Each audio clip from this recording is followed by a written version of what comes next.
पूर्व कल्प के अंत में जब कलयुग समाप्त होने को था, उस समय हुआ था भगवान विष्णु का मत्स्य अवतार। विष्णु देव के मत्स्य अवतार की सहायता से ही सृष्टि की पुनः रचना हुई थी। माता, ये कल्प क्या होता है? हनुमान, तुम्हें ज्ञात है युग कितने होते हैं? हाँ, मेरी माँ ने मुझे बताया था। 4 युग होते हैं। प्रथम युग सत्य युग, द्वितीय युग त्रेता युग, तृतीय युग द्वापर युग और चतुर्थ युग कलयुग। हनुमान, तुम्हारी माँ ने तुम्हें उत्तम शिक्षा दी है। अब सुनो, ये 4 युग मिलकर एक चतुर्युग होते हैं और एक सहस्त्र चतुर्युग मिलकर कल्प कहलाते हैं। और कल्प के अंत में महाप्रलय होती है, जिसमें सारा संसार, समस्त चराचर प्राणी सब नष्ट हो जाते हैं, सबका अंत हो जाता है। सबका अंत? ये प्रलय क्यों होती है माता? इसका होना आवश्यक है। हनुमान, जिस प्रकार संसार के समस्त प्राणी की एक आयु निर्धारित होती है, उसी प्रकार एक कल्प की भी आयु सीमा होती है। अतः कल्प के अंत में प्रलय होना निश्चित है। प्रलय का एक कारण ये भी है कि कलयुग में पापाचार, भ्रष्टाचार बहुत अधिक होता है और कल्प के अंतिम कलयुग के समाप्त होते होते पाप कर्म इतने अधिक बढ़ जाते हैं कि पृथ्वी देवी उन पापों के बोझ को सहन नहीं कर पाती। उनके करुण क्रंदन से ईश्वर द्रवित हो उठते हैं और परिणाम स्वरूप वे महाप्रलय की रचना करके सबका अंत कर देते हैं। ये महाप्रलय महाविनाशकारी होती है हनुमान। अच्छा,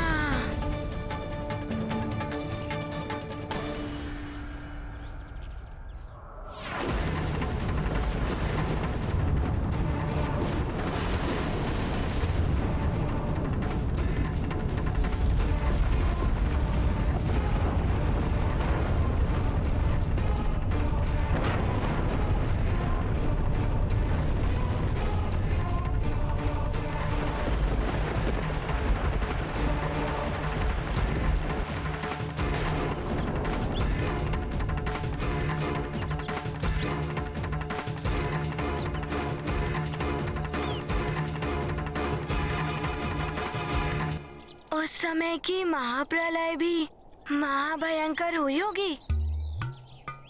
सब कुछ नष्ट होने का अर्थ है सबकी मृत्यु। सबकी मृत्यु नहीं हनुमान, कलयुग के पापमय अंधकार में भी धर्म और आस्था की ज्योति जगाए रखने वाले कुछ भक्त हृदय मनुष्य भी होते हैं। ऐसे कुछ स्त्री पुरुषों, कुछ जीव जंतुओं एवं वनस्पतियों आदि को स्वयं ईश्वर ने अपनी लीलाओं के द्वारा विनाशकारी प्रलय से बचाया था। यही तो मैं भी सोच रहा था माता, कि भक्तों की रक्षा ईश्वर ने अवश्य ही की होगी। हनुमान, महाप्रलय से भक्तों के प्राण बचाने के लिए ही भगवान श्री विष्णु देव ने ही मत्स्य अवतार लिया था।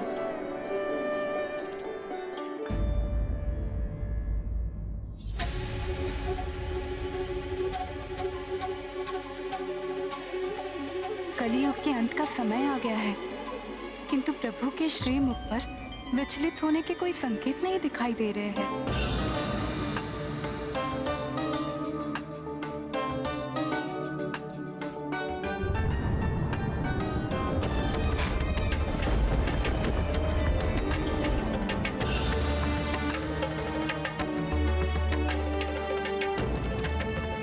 स्वामी, जगत का अंत होने को है। जग को अपने प्रथम अवतार के दर्शन दीजिए प्रभु। प्रलय की विनाश लीला का आरंभ हो गया है।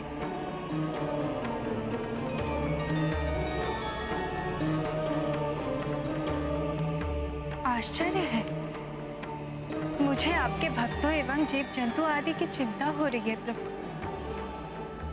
किंतु आप निश्चिंत एवं प्रसन्नचित्त दिखाई दे रहे हैं। आपकी भी लीला का समय हो गया है प्रभु।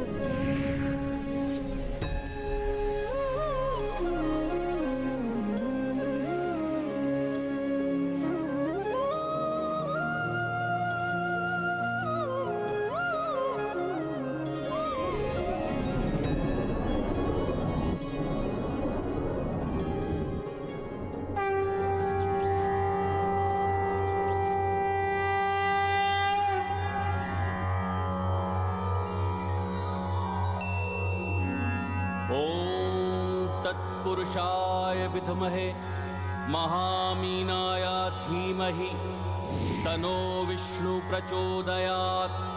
ओम नमो भगवते महामत्स्याय नमः। किंतु माता, उस छोटे से मत्स्य ने सारे भक्तों को महाप्रलय महाविनाश से कैसे बचा लिया? शीघ्र बताइए माता। वानर हूँ ना, चंचल बुद्धि हूँ। आप मेरी चंचलता पर ही हंस रही है ना? क्या करूँ माता, शीघ्र ही उतावला हो जाता हूँ। पुनः हंसने लगी आप माता। हनुमान, तुम्हारे भोले भाले मुखड़े और नटखट भाव भंगिमा से ही हंसी आ गई थी।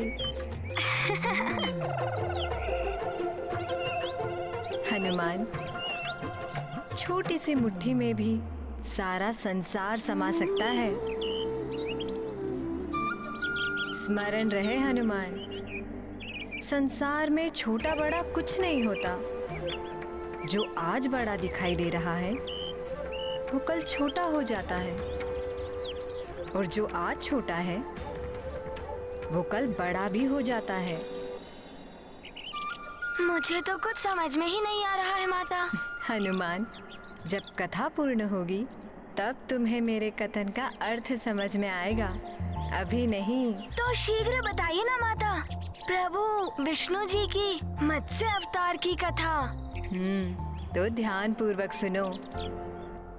जिन भक्तों को प्रभु बचाने वाले थे उनमें सर्वश्रेष्ठ भक्त थे महातेजस्वी राजा सत्यव्रत। अतः प्रभु सर्वप्रथम राजा सत्यव्रत के पास पहुँचे, जो उस समय स्नान से निवृत्त हो रहे थे। ओम हरि नारायण नमः। ओम हरि नारायण नमः। ओम हरि नारायण नमः।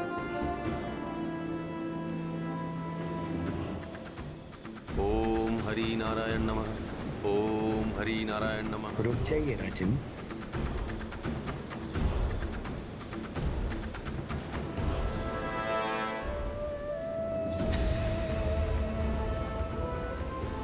ये मत्स्य मेरी अंजलि में? मुझे जल में मत छोड़िए राजन। प्रभु, आपकी लीला भी अनोखी है। आपकी कृपा हो तो पत्थर भी बोल पड़ते हैं। ये तो एक जीवधारी मत्स्य है। आप तो देख ही रहे हैं, मैं एक छोटा सा मत्स्य हूँ। समुद्र में भयानक जलचरों के मध्य मेरा जीवन कभी भी संकट में पड़ सकता है। वे एक क्षण में मुझे अपना भोजन बना लेंगे। मैं इसीलिए आपकी शरण में आया हूँ, मेरी रक्षा कीजिए। मत्स्य, तुम बिल्कुल चिंता ना करो। मैं भली भांति तुम्हारी देखभाल करूंगा और तुम्हें रहने के लिए सुरक्षित और पर्याप्त स्थान दूंगा। धन्यवाद राजन।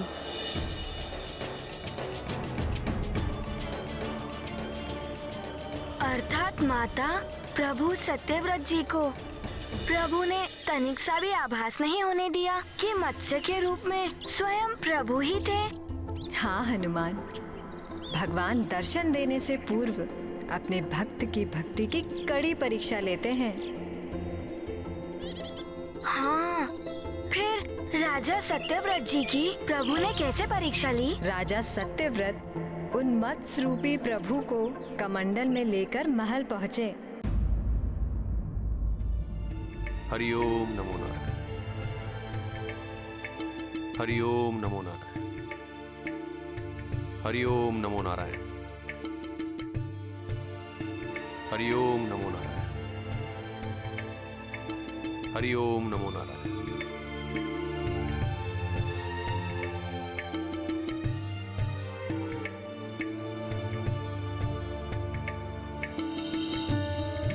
हरिओम नारायण हरि।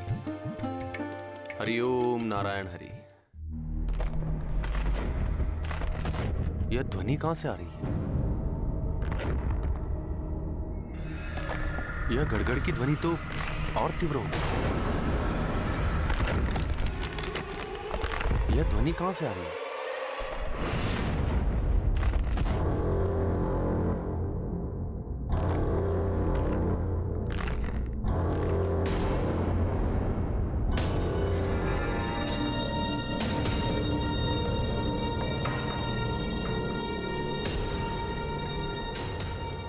ये मत्स्य इतना शीघ्र कैसे बड़ा हो गया? राजन, आपने तो मुझे भली भांति देखभाल करने का वचन दिया था, किंतु इस छोटे से कमंडल में मुझे रख दिया आपने। ये बहुत छोटा है, मैं असहज हूँ इसमें। अच्छा अच्छा, तुम चिंता मत करो, मैं तुम्हें तुम्हारे योग्य किसी बड़े और सुरक्षित स्थान पर ले जाता हूं।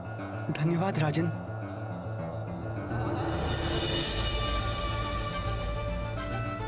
हरिओम नारायण हरि।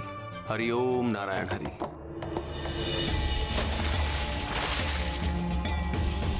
अब तुम इसमें आराम से रहो। यह स्थान तुम्हारे लिए काफी बड़ा, अच्छा और सुरक्षित है। यह विशाल पात्र तुम्हारे लिए उपयुक्त रहेगा। तुम्हें यहाँ कोई कठिनाई नहीं होगी। हरिओम नारायण हरि। अब क्या हुआ? राजन, रक्षा कीजिए।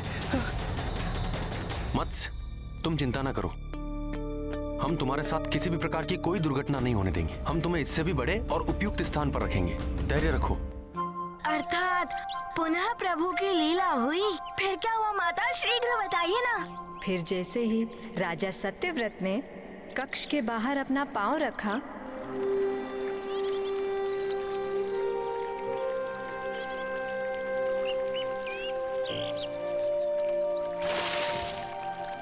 अब तुम इसमें रहो और आशा करता हूं कि तुम यहाँ सुखपूर्वक रह सकोगे। कदाचित ऐसा ही हो, किंतु आप मुझे एकाकी छोड़कर मत जाइए। कहीं पुनः कुछ हुआ तो मैं क्या करूंगा?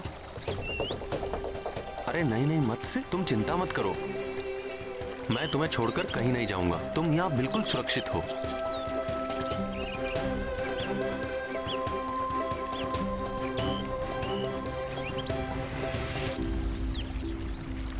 परंतु माता, हनुमान को एक बात समझ नहीं आ रही है।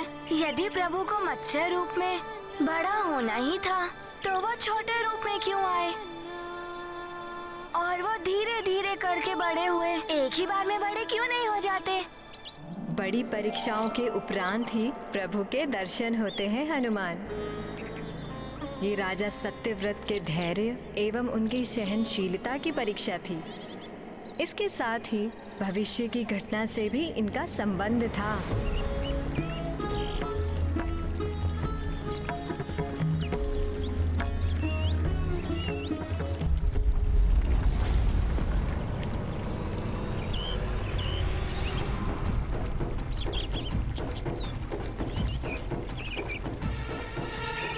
अब क्या हो रहा है? पुनः बड़ा हो गया ये मत्स्य।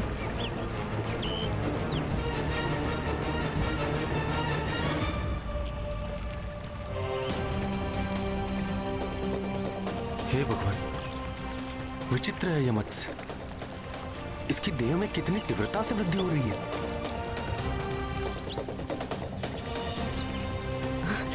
राजन, क्या सोच रहे हैं? शीघ्र कुछ कीजिए, ये पात्र भी मेरे लिए छोटा पड़ रहा है।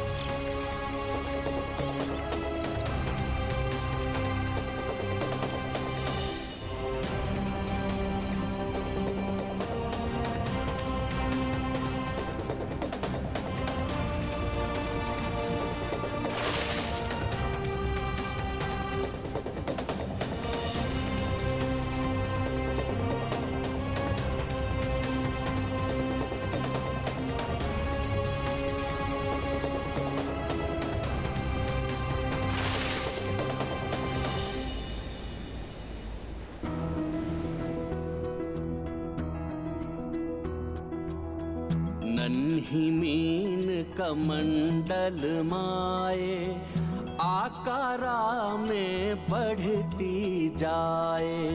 ताल तलैया सरी समंदर, हारे मत्स्य से सारे पयोधर। धर्म परायण धर्म अधिष्ठा, भूप न तोरे निर्बल निष्ठा। लेवे परीक्षा नृप की आए, मत्स्यवतारा हरि दर्शाए। यह क्या विचित्र माया है। एक साधारण मत्स्य के लिए तो क्या, इस संसार के किसी भी प्राणी के लिए ऐसा चमत्कार करना असंभव है। कदाचित मेरे प्रभु की मुझ पर विशेष कृपा हुई है और उन्होंने यह निश्चय किया है कि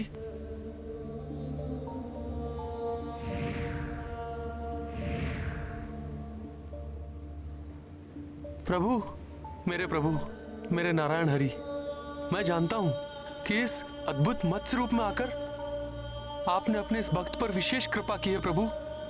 अब आप मुझे दर्शन देकर मेरा जीवन धन्य कर दीजिए प्रभु। मुझे दर्शन दीजिए, मुझे दर्शन दीजिए।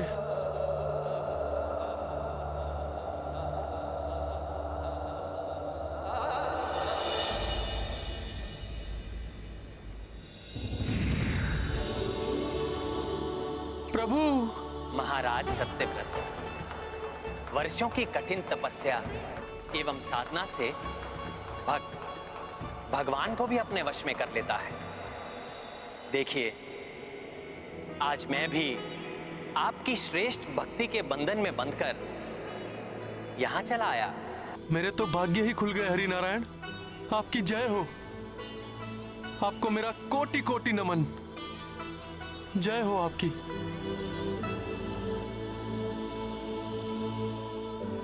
प्रभु, आपने दर्शन देकर मेरे संपूर्ण जीवन की साध पूर्ण कर दी। प्रभु, मेरे भगवान, अब मुझे अपने इस जीवन में कुछ और प्राप्त करने की इच्छा नहीं रही। किंतु महाराज सत्यव्रत, आज तो मुझे आपसे कुछ चाहिए। प्रभु, मेरे पास मेरा तो कुछ भी नहीं है। जो कुछ है सब आपकी ही कृपा का फल है प्रभु। आप आज्ञा दें प्रभु। मैं अपना जीवन भी आपके चरणों में अर्पित करने के लिए प्रस्तुत हूँ। राजन, आपको अपना जीवन अर्पित नहीं करना है, अपितु आपको औरों की जीवन रक्षा का कार्य करना है। प्रभु, मैं आपके इस कथन का आशय नहीं समझा। राजन, इस युग का अंत 7 दिनों में होने वाला है। पृथ्वी के अनेक भागों में प्रलय आरंभ हो चुका है। शीघ्र ही ये संपूर्ण पृथ्वी प्रलय जल में समा जाएगी और इस पृथ्वी पर स्थित समस्त चराचर प्राणी मृत्यु को प्राप्त हो जाएंगे। इस विनाशकारी प्रलय में अब तक पृथ्वी का 1/4 भाग डूब भी चुका है। इसलिए राजन, मैंने आपको एक महान दायित्व सौंपने का निश्चय किया है कि आप सभी भक्त, स्त्री पुरुषों, सभी प्रजाति की वनस्पतियों और वृक्षों के बीच समस्त पशु पक्षियों के नर मादा जोड़े एवं सप्त ऋषियों को उनके परिवार सहित एक विशाल नौका में एकत्रित कर लें। यह कार्य आपको सीमित समय अवधि में पूर्ण करना है। मैं अपनी पूर्ण क्षमता के साथ आपके इस आदेश का पालन करूंगा प्रभु। किंतु चिंता न करें राजन, आपकी सहायता के लिए मैं रहूंगा आपके साथ। बस आपको इतना स्मरण रखना होगा कि नौका को जल में उतारने से पूर्व आपको नागराज वासुकी को भी अपने साथ नौका में रखना होगा। प्रभु, जब मेरे शीर्ष पर आपका वरद हस्त है तो यह कार्य तो संपन्न होगा ही। बस अपना आशीष मुझ पर सदा यूं ही बनाए रखें प्रभु। मुझे आप पर पूर्ण विश्वास है महाराज सत्यव्रत। जिस प्रकार आपने मेरे इस मत्स्य रूप जीवन की रक्षा के लिए इतनी तत्परता से प्रयत्न किए, उसी प्रकार अन्य जीवों की रक्षा करने के लिए भी आप उतनी ही तत्परता से कार्य करेंगे। अवश्य प्रभु, आपके इस आदेश का पूरे प्राण प्रण से पालन होगा। अच्छा, अब समझा हनुमान कि भगवान विष्णु जी राजा सत्यव्रत जी की इतनी कड़ी परीक्षा क्यों ले रहे थे। क्यों वो पहले नन्हे मत्स्य के रूप में आए, फिर धीरे धीरे बड़े होते गए और यो विशाल रूप धारण कर लिया।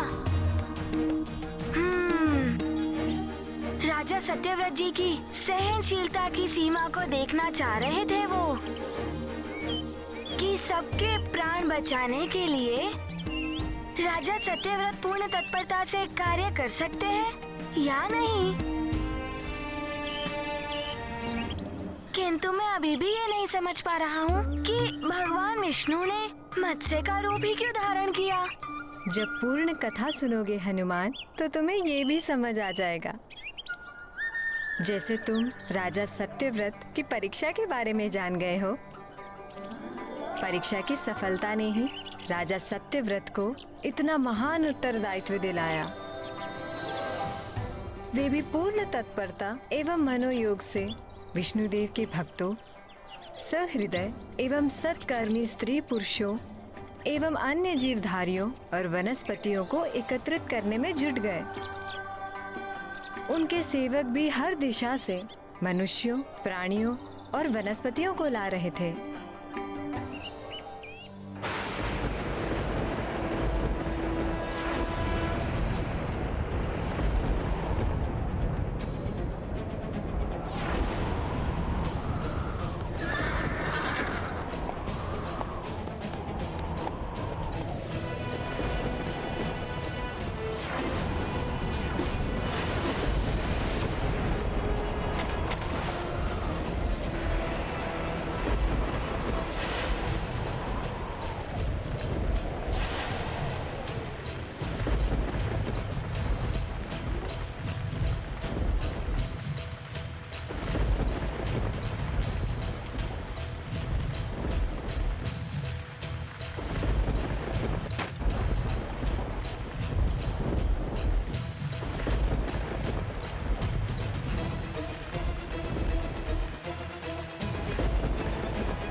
सेवकों, हमें पूरी तीव्रता के साथ कार्य करना होगा, बिना रुके, क्योंकि प्रलय का जल यहाँ किसी भी क्षण पहुंच सकता है।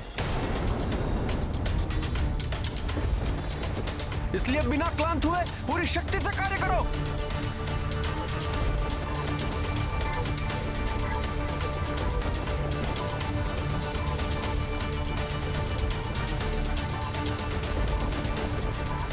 महाराज, अब हम श्रमिकों की भांति कार्य मत कीजिए, हम शीघ्र कार्य पूर्ण कर लेंगे।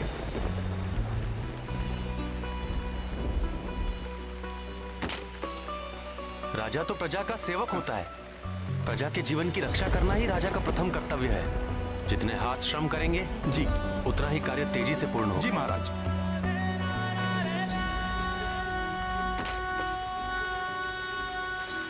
साथियों, वर्षा कितनी भी तीव्र गति से हो, हमारी दृढ़ इच्छा शक्ति को परास्त नहीं कर सकती, क्योंकि हमें प्रलय को परास्त करना है, किसी भी मूल्य पर।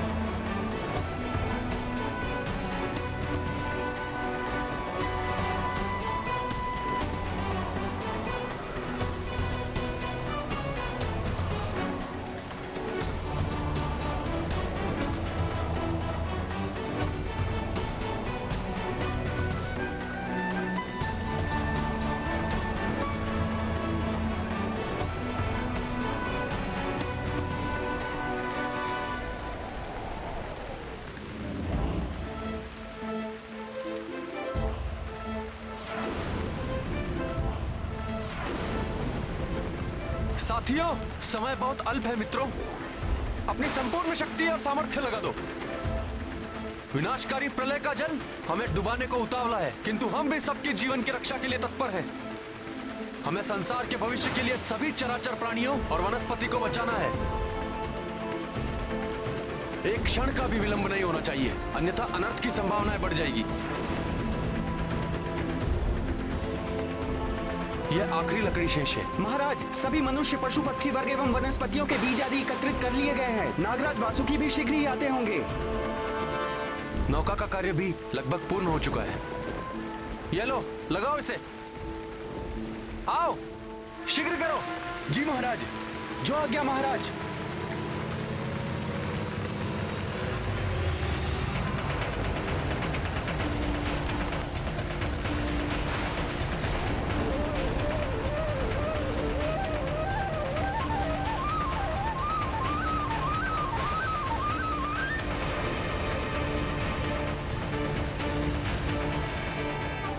ये तो पूर्व संकेत है प्रलय की।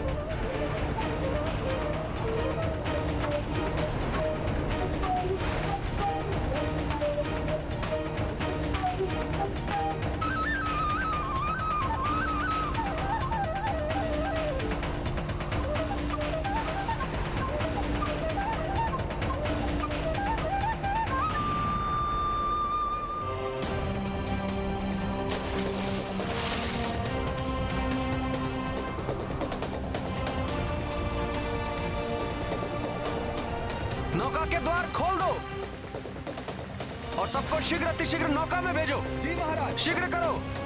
जी चलो, महाराज। शीघ्र चलो। चलो शीघ्र करो। शीघ्र चलो। रक्षा करो, रक्षा करो।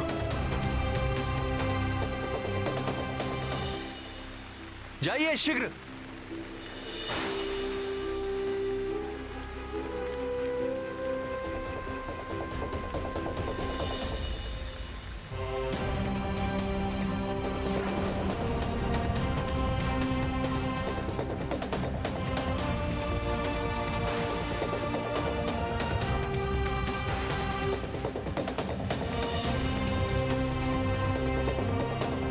ये वनस्पति और वृक्षों के बीज आदि हैं। जाइए जाइए, शीघ्र कीजिए। चलो। शीघ्र चलो। शीघ्र कीजिए, जाइए। हिंसक पशुओं को देखकर कोई भयभीत ना हो। इस विनाशकारी प्रलय से सबके प्राण बचाने हैं हमें। आप सब लोगों से हमारी यह विनती है कि इस कठिन घड़ी में एक दूसरे की सहायता करें। फिर वो मनुष्य हो या पशु पक्षी, आप सब सहयात्री हैं इस नौका में। आइए शीघ्र कीजिए। जी महाराज। चलो शीघ्र करो। शीघ्र करो, प्रलय जल निकट आ गया है।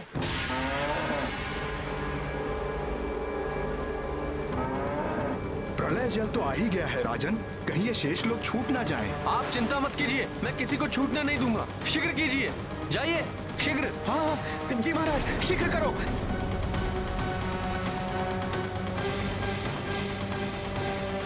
और कोई शेष बचा है?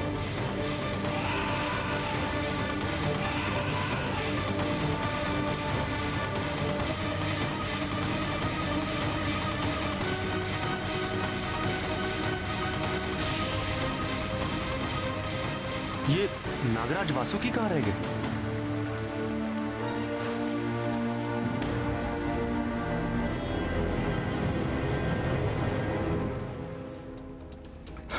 महाराज, और प्रतीक्षा मत कीजिए, द्वार बंद कराइए। हमें नागराज वासुकी की प्रतीक्षा करनी ही होगी। प्रभु ने उन्हें साथ लाने को कहा था। किंतु महाराज, जल यदि नौका में भर गया तो कोई नहीं बच पाएगा।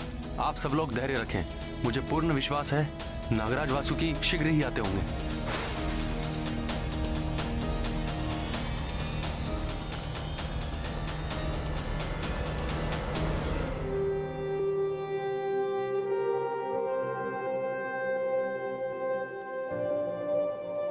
प्रभु श्री नारायण का नाम लो और द्वार बंद करो जल्दी।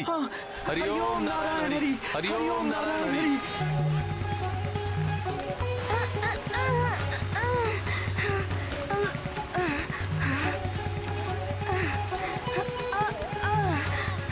आप सब लोग सतर्क रहें, धैर्य रखें और तनिक भी भयभीत न हो। प्रभु श्री नारायण हम सबकी रक्षा करेंगे। निश्चिंत रहें आप लोग।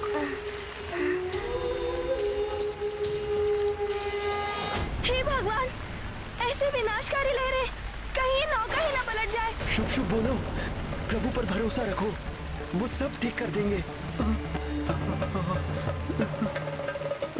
प्रभु श्री हरि नारायण की, प्रभु श्री हरि नारायण की। हरि ओम नारायण हरि, हरि ओम नारायण हरि, हरि ओम नारायण हरि, हरि ओम नारायण हरि, हरि ओम नारायण हरि। माता, प्रभु की कृपा से सब नौका सहित जल में तो उतर गए, परंतु क्या नौका इतनी सुदृढ़ बनी थी जो प्रलय की भयंकर लहरों की थपेड़ों को सहन कर सके, सब सुरक्षित रह सके। जैसे जैसे नौका आगे बढ़ रही थी, प्रलयकारी लहरें और अधिक भयावह हो रही थी।